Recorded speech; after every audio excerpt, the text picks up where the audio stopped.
wish she would stop being wishy-washy. Say what it is that you want to say and be very firm with that. Don't try to dance around your words or anything like that. Just really, really be firm in what is said. We know that you're a woman of color. We know that you are a woman, needless to say. But show that example to all women that you can make a decision, not a rash decision, and have feelings of regret of how you made the decision.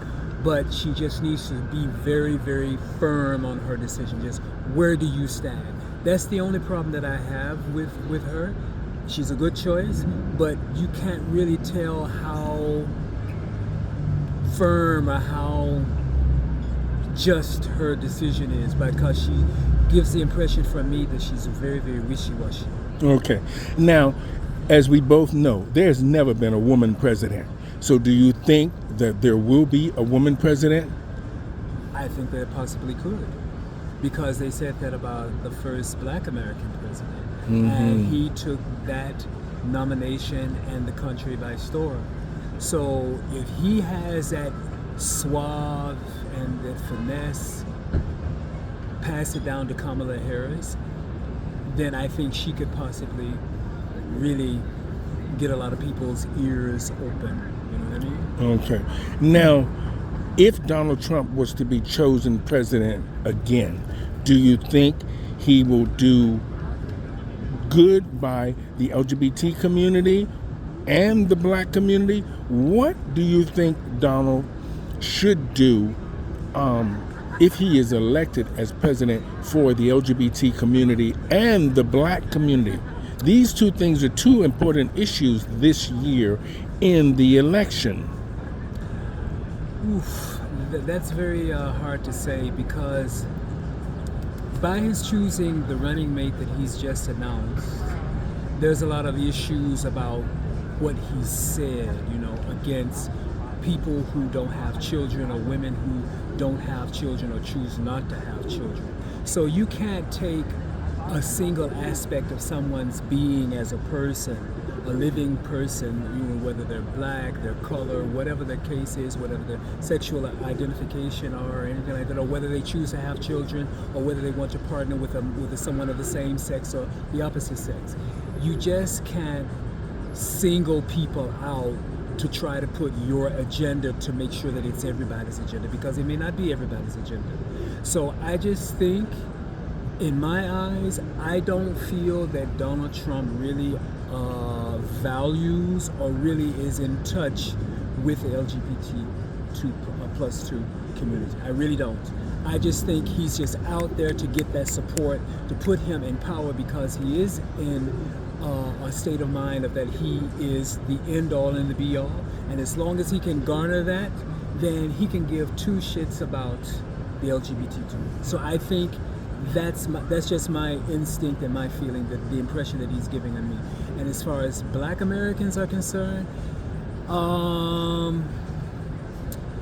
that's just, I have no answer for that, because as far as what I know, Blacks in America, they are pretty much Democratic. There are some who are Republican, and they have their own stance in why they do so.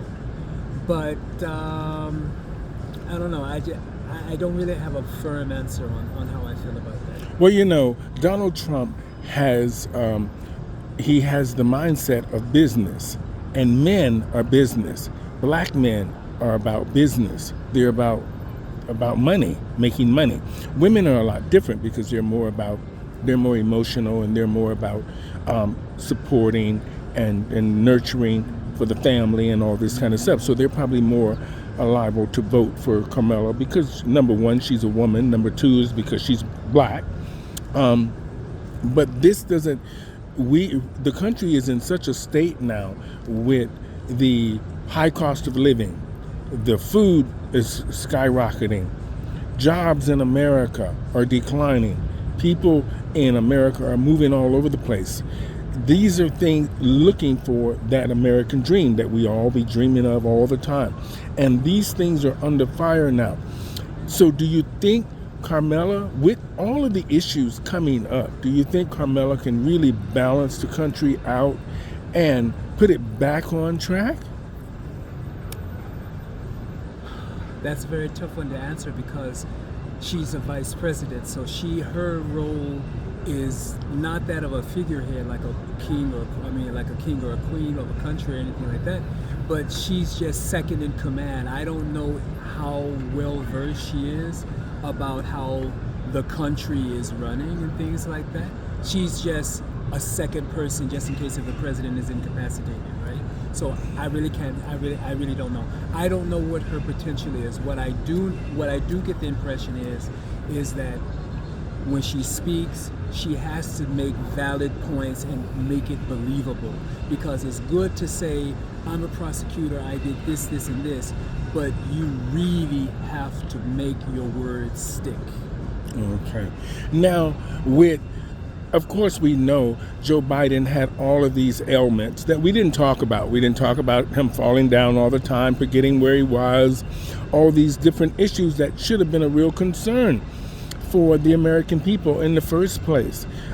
When a president is ill or under the weather or whatever the situation may be, when you're starting to see all these things live on TV, all of these mishaps with an older president, what do you think should have happened from the beginning when we start seeing all of these issues Biden was having when he didn't know where he was, or he forgot the script, or he was, falling down all the time, and all these things? These are concerning things for a leader of the world.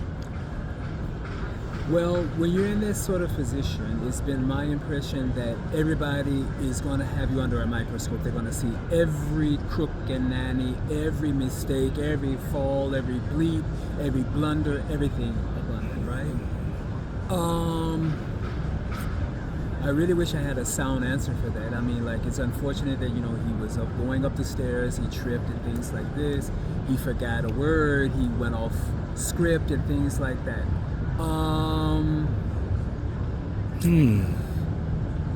It is concerning, but in the same respect, you keep going on.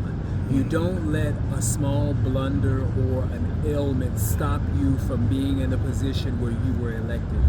You keep going with the ball. It's just like that thing with sports. When you have the ball, you keep running with it. You don't drop it, you don't fumble, you don't do it. You just keep going on. So if they say anything negative or bad about you falling and tripping, or if you are off the script or anything like that, who cares? There are 360 some odd more days where you can recover that one day where everybody's going to remember that. And then some days or some weeks later, they're going to forget about it.